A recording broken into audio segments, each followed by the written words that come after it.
Pour les pinots, on peut être raisonnablement très optimiste. Et pour les blancs, ça va dépendre des parcelles.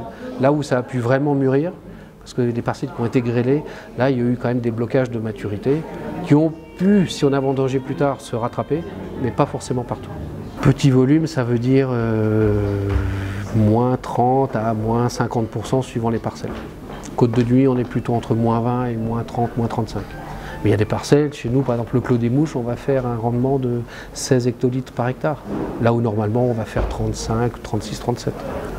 Il y aura une pénurie sur ce millésime, mais les bourguignons sont assez sages pour garder des stocks de millésimes antérieurs, donc tout ça devrait se réguler d'une manière ou d'une autre. Commercialement, on ne peut pas le compenser. Ce qu'on fera, c'est qu'il y aura des allocations pour les clients. Après les prix, forcément, il y aura une petite tension sur les prix, mais pour autant, on ne va pas monter de 50% le prix des vins, là où on a eu 50% de récolte en moins. Ça se fait pas, c'est pas correct vis-à-vis des clients. Et puis on a quand même, on garde tous les ans des stocks, donc on va pouvoir faire un lissage de prix. Et puis tout en escomptant que 2013 et 2014 seront plus généreux. Voilà. Une récolte moyenne dans le domaine des hospices de Beaune, c'est environ 800-850 pièces, 850 tonneaux. Cette année, c'est 500 pièces. La plus petite récolte depuis je ne sais pas combien d'années, même 2003 qui était une toute petite récolte, était encore supérieure à celle-ci. Là on aura 400 pièces de blanc, 400 pièces de rouge, pardon, 100 pièces de blanc. Alors qu'est-ce qui se passera? On ne sait jamais, c'est une vente aux enchères, c'est une vente de charité. Est-ce que aussi les aspects économiques, internationaux en ce moment vont faire que les gens seront moins aux achats? On verra, on ne sait pas. On ne sait pas, mais forcément il y aura une tension sur les prix.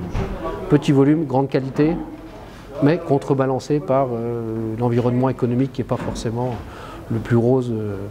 Sur les très grands vins comme les Bâtards Montrachet ou les Mazy Chambertin, voire certains Corton Charlemagne, après les acheteurs, surtout les particuliers, certains Asiatiques, voire des Russes ou des Américains, que la pièce vaille 50 000 € ou 60 000 €, peut-être que ça ne va pas changer grand-chose pour eux.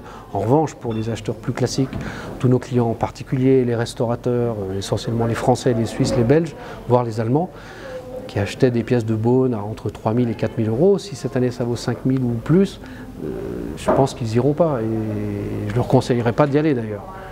Même si le but quand même de cette vente, c'est quand même pour l'hôpital, c'est une œuvre de charité, il faut quand même que, malgré ce petit volume, qu'ils arrivent à boucler des budgets sur des investissements qu'ils ont, notamment pour un centre de neurologie à Beaune et puis pour le centre des personnes âgées. Nous, on se fixe nos propres limites, bien sûr, puisque c'est pour nos propres stocks. Et après, pour nos clients, comme on ne peut pas être 150 dans la salle à acheter, donc ils me confient la responsabilité de leurs achats, bon, on se fixe des barrières. Ça, c'est une fourchette basse, une fourchette haute, et en fonction de ça, on achète ou on n'achète pas. Ouais.